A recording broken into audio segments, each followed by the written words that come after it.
ಓಂ ಶ್ರೀ ಸಾಯಿರಾಮ್.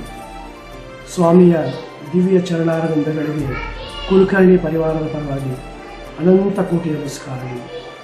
ಸ್ವಾಮಿ, ನಾವೆಲ್ಲ ಕುಟುಂಬದವರು ಸೇರಿಸಿ ತಮ್ಮ ಆರಾಧನಾ ಮಹೋತ್ಸವವನ್ನು ಕೌಟುಂಬಿಕ ಸಾಧನೆಯನ್ನು ನಾವು ಮಾಡಿ ತಮ್ಮ ದಿವ್ಯ ಚರಣಾರವಿಂದಗಳಿಗೆ ಅರ್ಪಿಸ್ತಾ ಇದ್ದೇವೆ. ಸ್ವಾಮಿ, ಪ್ರತಿ ದಿವಸ ನಾವು ಓಂಕಾರ, ಸುಪ್ರಭಾತ, ಜ್ಯೋತಿರ್ಧ್ಯಾನ ಮತ್ತು ಸಾಯಿ ಸಾಹಿತ್ಯದ ನಿತ್ಯ ಅಭ್ಯಾಸ, ವೇದ ಭಜನೆ ಎಲ್ಲ ಮಂತ್ರಗಳೊಂದಿಗೆ ಸಾಯಿ ಗಾಯತ್ರಿಯನ್ನು ನಾವು ಹೇಳಿ ನಾವು ನಿಮ್ಮ ದಿವ್ಯ ಚರಣಾರವಿಂದಗಳಿಗೆ 7 ದಿವಸಗಳ ಕಾಲ ಸಾಧನೆಯನ್ನು ಅರ್ಪಿಸ್ತಾ ಇದ್ದೀವಿ. ದಯವಿಟ್ಟು ಸ್ವೀಕಾರ ಮಾಡಿ. ನಾವು ಕುಲಕರ್ಣಿ ಕುಟುಂಬದವರು ತಮ್ಮ ದಿವ್ಯ ಸನ್ನಿಧಾನಕ್ಕೆ, ತಮ್ಮ ದಿವ್ಯ ಕೃಪಾ ಛಾಯೆಗೆ ಬಂದು 50ಕ್ಕೂ ಮೇಲ್ಪಟ್ಟು ವರ್ಷಗಳಾಯಿತು.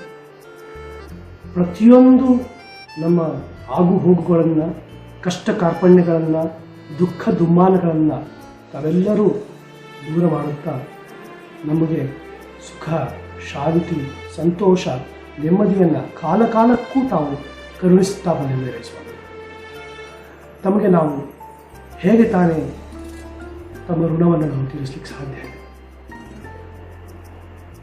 ನಮ್ಮ ಮೈ ಮೇಲಿನ ಚರ್ಮವನ್ನು ತೆಗೆದು ತಮ್ಮ ಪಾದುಕೆಗಳನ್ನು ಮಾಡಿದರೂ ಕೂಡ ನಾವು ಆ ಋಣವನ್ನು ತೀರಿಸಲಿಕ್ಕೆ ಅಸಾಧ್ಯ.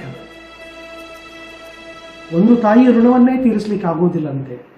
ಅದರಲ್ಲಿ 1000 ತಾಯಿಯಂದಿರ ಪ್ರೇಮ, ಸಾಯಿ ಪ್ರೇಮ.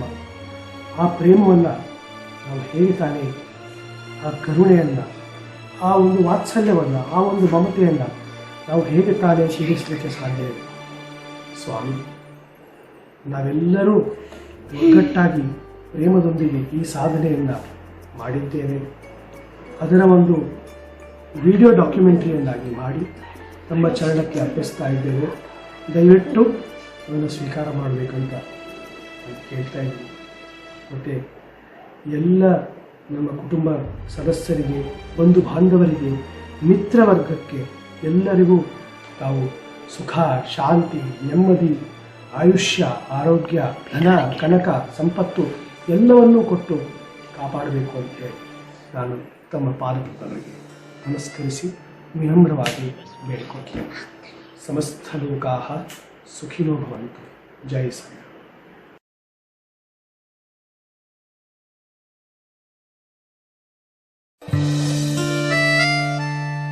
ప్రేమ స్వరూపులారా, నా పిల్లల యొక్క పరిస్థితి నాకు తెలుసు, కానీ మరొకరు తెలియదు. నేనెప్పుడు మీ వెంటనే జంటనే ఇంటనే ఉంటుంటాను. భగవాన్ is always with you, in you, around you, above you. మీరందరూ కూడా ఐకమత్యంతో పని చేయండి. Work with a feeling of unity. నా సీట్ ఇక్కడ కాదు. భగవాన్ సీట్ is not here. నా సీట్ మీ యొక్క హృదయమే. Bhagavan's chair is your heart. కనుకనే మీరు ఎక్కడ ఉంటే అక్కడ కూడా స్వామి ఉంటున్నాడు. స్వామి is there wherever you are. ఏ కొరతలు మీకు జరగవు. Nothing will happen to you. ఏ విధమైనటువంటి అపజయాలు మీకు జరగవు. You will never have failure. కానీ పరిపూర్ణమైన విశ్వాసంతో మీరు పనిలో ప్రారంభించండి. But work with the total faith. ఏ పని చేసినా కూడా ఇది భగవత్ కార్యంగా భావించండి. Whatever you may do, good work, take it as God's work.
ಓಂ ಶ್ರೀ ಸಾಯಿರಾಮ್.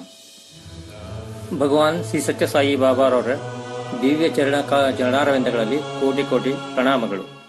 ನಾನು ಗುರುನಾಥ್ ಹನುಮಂತರಾವ್ ಕುಲಕರ್ಣಿ, ಧಾರವಾಡ.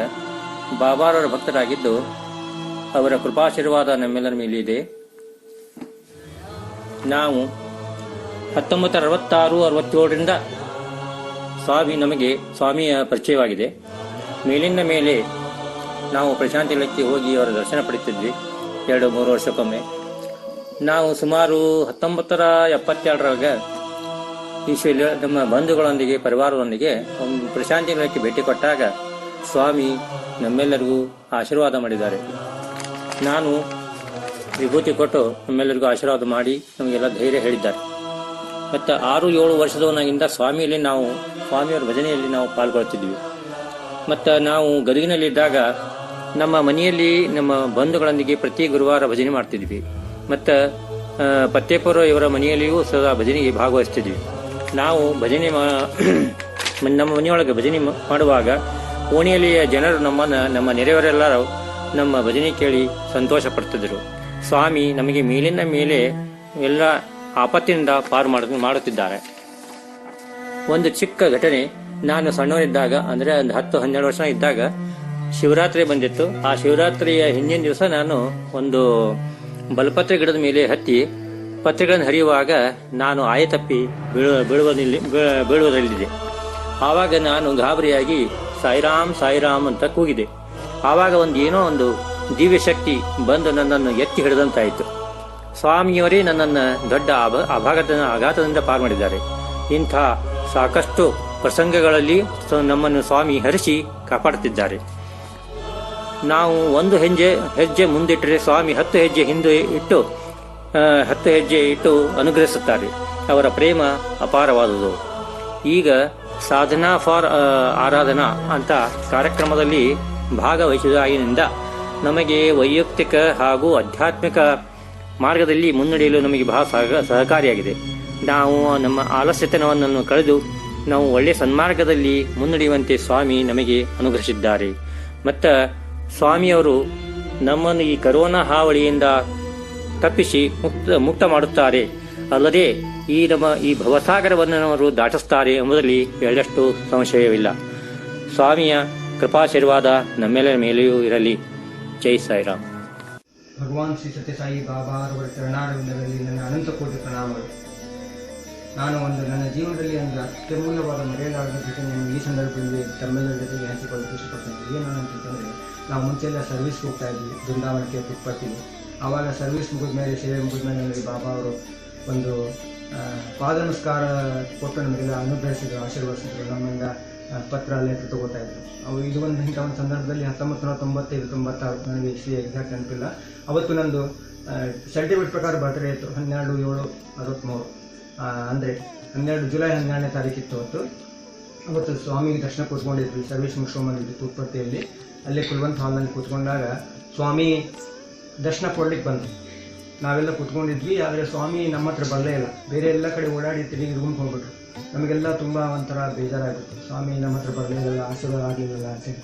ಸುಮಾರು ದಾವಣಗೆರೆ ಚಿತ್ರಗಾಡಿಸ್ಲಿಕ್ಕೆ ನಾವು ಒಂದು 25-30 ಜನ ಹೋಗಿದ್ವಿ. ನಮ್ಮಲ್ಲಿ ಕೆಲವು ಜನ ಎದ್ದು ರೂಮ್ಗೆ ಹೋಗ್ಬಿಟ್ರು, ಸ್ವಾಮಿ ಇನ್ನು ಬರೋಲ್ಲ, ಲೇಟ್ ಆಗುತ್ತೆ ಅಂದ್ಕೊಂಡು. ನನಗೆ ಒಂದು ಆತ್ಮವಿಶ್ವಾಸ ಇತ್ತು, ಸ್ವಾಮಿ ಖಂಡಿತ ಬಂದೇ ಬರ್ತಾರೆ, ನಮ್ಮನ್ನೆಲ್ಲ ಅನುಗ್ರಹಿಸ್ತಾರೆ, ಆಶೀರ್ವಾದ ಮಾಡ್ತಾರೆ ಅಂತೇಳಿ. ನಾನು ಕೆಲವು ಜನಕ್ಕೆ ಹೇಳಿದೆ, ಇಲ್ಲ ಕಾಯೋಣ, ವೇಟ್ ಮಾಡೋಣ, ಬರ್ತಾರೆ ಅಂತೇಳಿ. ಆಮೇಲೆ ನಾನು ಮುಂದೆ ಫಸ್ಟ್ ರೋನಲ್ಲಿ ಕೂತ್ಕೊಂಡು, ಇದರಲ್ಲಿ ನಾನು ಕೂತ್ಕೊಂಡು, ನಮ್ಮ ರೋನಲ್ಲಿ ಫಸ್ಟ್ ನಾನು ಕೂತ್ಕೊಂಡಿದ್ದೆ. ಸುಮಾರು 45 ನಿಮಿಷ ಆಗಿರ್ಬೋದು. ಸ್ವಾಮಿ ಇದಕ್ಕಿದ್ದಂಗೆ ರೂಮ್ ಓಪನ್ ಮಾಡಿ ಫಾಸ್ಟಾಗಿ ನಮ್ಮ ಹತ್ರನೇ ಬಂದ್ಬಿಟ್ಟು ನಮ್ಗೆ ಎಷ್ಟು ಆನಂದ ಆಯಿತು ಅಂತಂದರೆ, ನಮ್ಮಲ್ಲಿ ಆನಂದ ಫಸ್ಟ್ ಇರ್ಕತ್ತು ನಮ್ಮಲ್ಲೆಲ್ಲ. ಆಮೇಲೆ ಸ್ವಾಮಿ ಬಂದು ನಮ್ಮ ಹತ್ರ ನೋಡಿ ಕೇಳಿದ್ರು, ಎಲ್ಲಿಂದ ಬಂದಿದ್ದೀರಿ ಅಂತೇಳಿ. ಸ್ವಾಮಿ ಚಿತ್ರದುರ್ಗ ದಾವಣಗೆರೆ ಡಿಸ್ಟ್ರಿಕ್ಟಿಂದ. ಹೌದಾ, ತುಂಬ ಒಳ್ಳೆಯದು ಅಂತಂದು. ಆಮೇಲೆ ನಾವು ಪಾದ ನಮಸ್ಕಾರ ಅಂತಂದ್ವಿ. ಸ್ವಾಮಿ ಆಯಿತು ಅಂದ್ಕೊಂಡು ಸೆಂಟ್ರಲ್ನಲ್ಲಿ ನಿಂತರು. ಸುತ್ತಲೂ ನಾವು 10-15 ಜನ ಸ್ವಾಮಿ ಸುತ್ತಲೂ ಕೂತ್ಕೊಂಡ್ಬಿಟ್ವಿ. ಆಮೇಲೆ ಸ್ವಾಮಿ ಆಶೀರ್ವಾದ ಮಾಡಿದರು. ಆಮೇಲೆ ಸ್ವಾಮಿ ವಿಭೂತಿ ಅಂತ ಹೇಳಿದ್ವಿ. ಆಯಿತು, ಕೊಡ್ತೀನಿ ಅಂತಂದು. ಆಮೇಲೆ ದರ್ಶನ ಮುಗಿದ ಮೇಲೆ ರೂಮ್ಗೆ ಹೋಗಿ ಅಲ್ಲೆಲ್ಲ ಫೋಟೋ, ವಿಭೂತಿ, ಪ್ರಸಾದ ಎಲ್ಲ ನಮಗೆ ಕಳಿಸಿದರು. ಇದು ಒಂದು ನನ್ನ ಜೀವನದಲ್ಲಿ ಅತ್ಯಮೂಲ್ಯವಾದ ಘಟನೆ.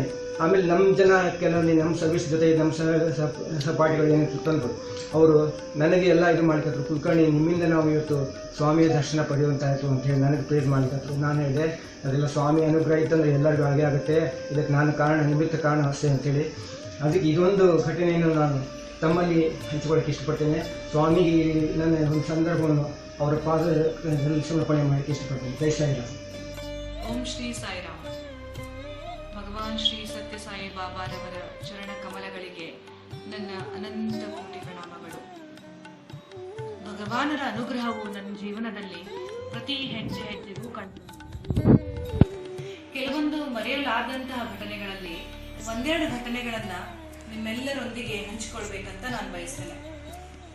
2009ರಲ್ಲಿ ಪುಟ್ಟಪರ್ತಿಯಲ್ಲಿ ಹಳೆಯ ವಿದ್ಯಾರ್ಥಿಗಳಾದ ಬಾಲ ವಿಕಾಸ ವಿದ್ಯಾರ್ಥಿಗಳ ಸಮಾವೇಶವನ್ನು ಅಲ್ಲಿ ಅರೇಂಜ್ ಮಾಡಿದ್ರು. ನಾವು ಬೆಳಗಾಂದಿಂದ ಕೆಲವೊಂದು ಸ್ಟೂಡೆಂಟ್ಸ್ ಅಲ್ಲಿ ಹೋಗಿದ್ವಿ.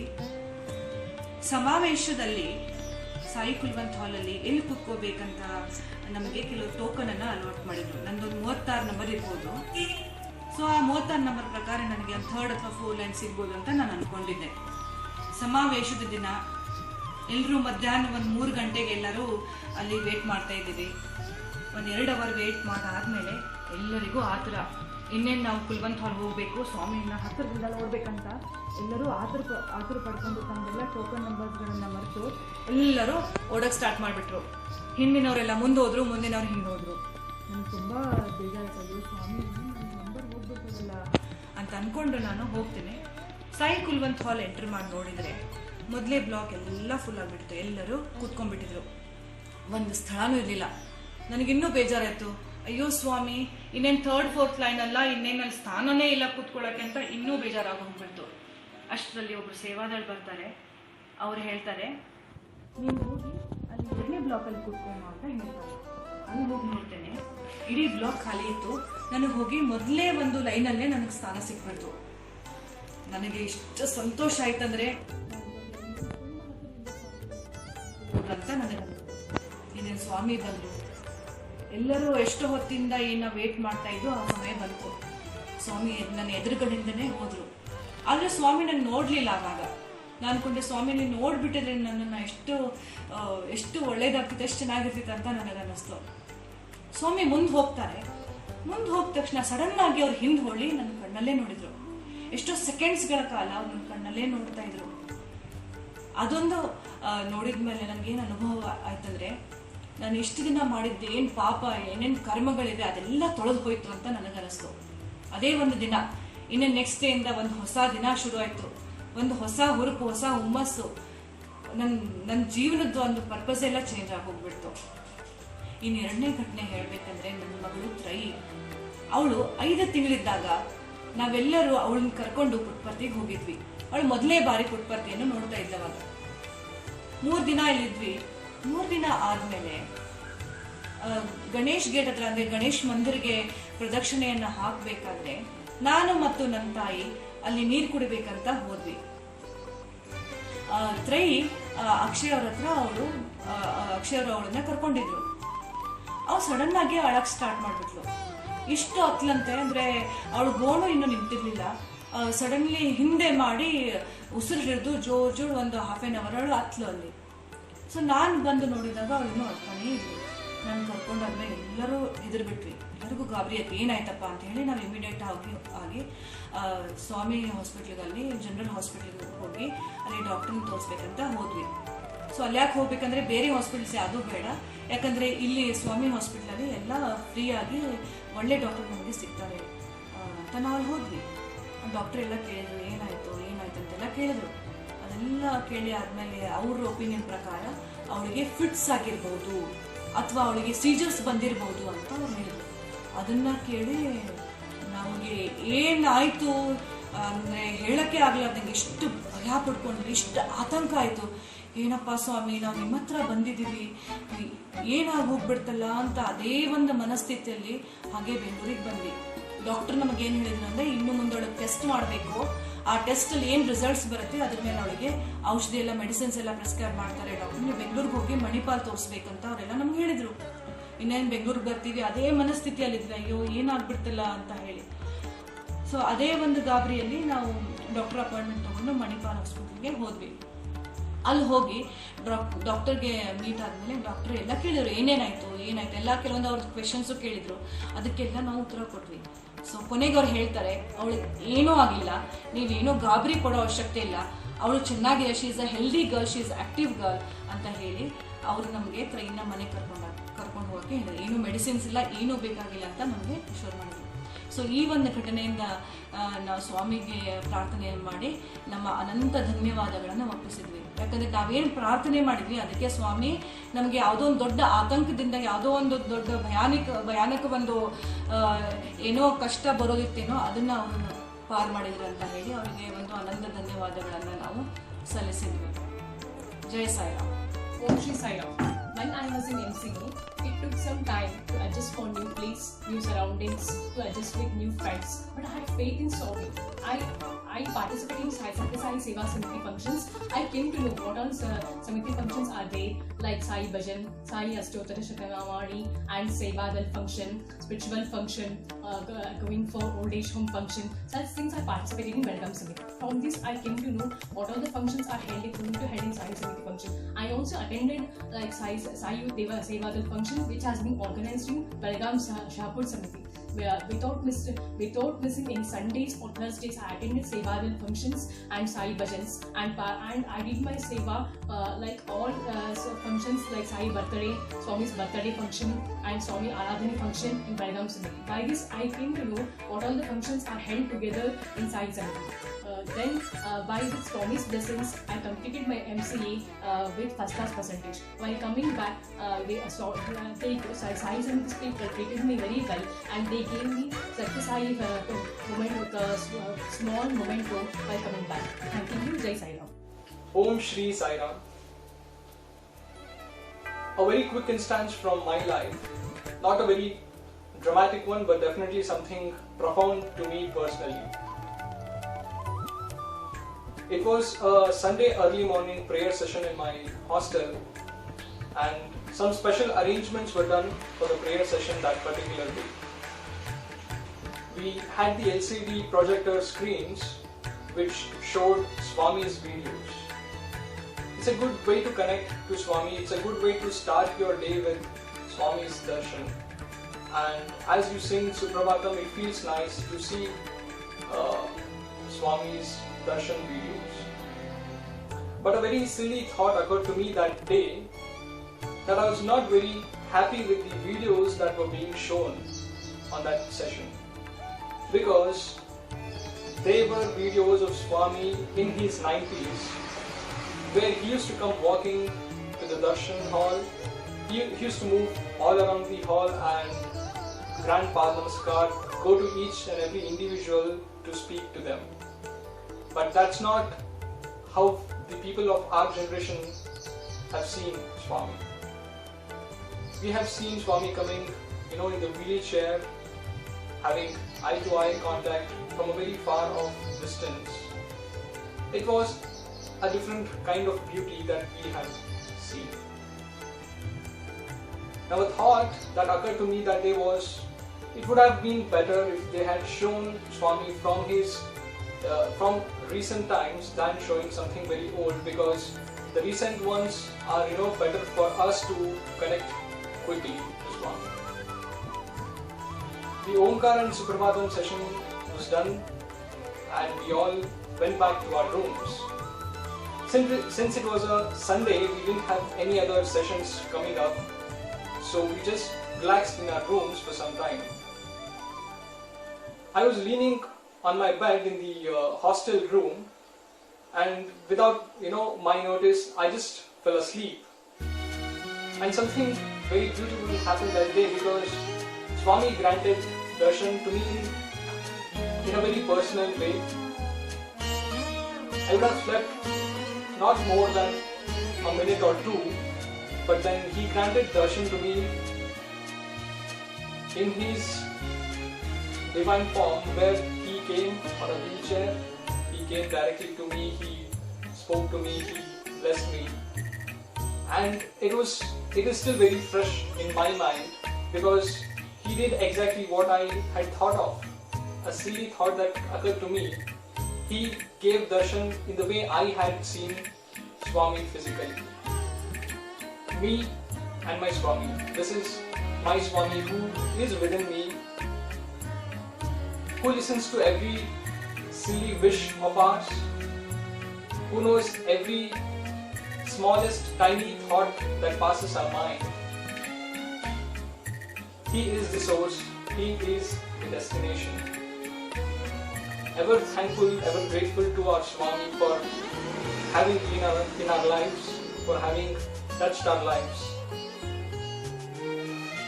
And this Aradhana Mahotsavam, we pray Him for His grace so that we become capable of following each and every word that He says. Ram everybody, hope you all are doing good. I am before you as part of this Sadhana to Aradhana program to share my views on what Swami meant to me. It is very difficult to express in words what Swami meant to me, but I'll try my best to do so. Here I'll share my experience, what we had when we had gone to Prashanti Nilayam in the year 2010. It was Mahashivratri day. We all were sitting in the lines of students' line and waiting for Swami to come. And unexpectedly, our Lord came. He gave us a wonderful super darshan and blessed all of us and kept on reassuring us that I am there, I will take care, I am there and I will take care. Till now, I have always felt that Swami is there to take care and He has made His presence felt at every time whenever we are in troubled waters. I thank everyone for giving me this opportunity to express my view on my Swami as part of this Aradhana Day celebration. I wish everyone is happy and let everyone be happy and peaceful. Samasta loka sukhino bhavantu. Sai Ram. Sai Ram. My Swami is an amazing topic to talk about.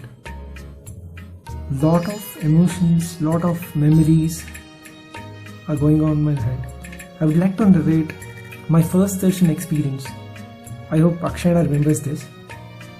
It was in the year 2006, December 23rd or 24th, Christmas time. We were in Parthi. We were sitting in darshan lines, and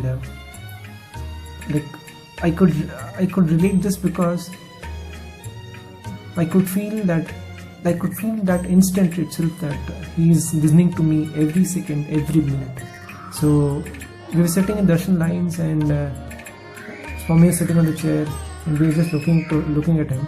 And a thought came, and I just told Swami, "Be life, Ninke Nevidya." And that minute I remember, and that very second, as a thought passed, I saw Swami turn towards me, and I had that eye contact. That itself was more than enough to telling me and assuring me that I am there, I am looking after you, I am listening to every second, every minute of your life. So Swami, thank you so much for always being there. Love you, Ma. Without you, no one there. That is for sure. Thank you so much for always being there. Always being there with all of us. Thank you again. स्वस्ति प्रजाभ्य परिपालयन्ता न्यायेन मार्गेण महिषाः गोब्राह्मणेभ्यः शुभमस्तु नित्यम् समस्तलोका सुखिनो भवन्तु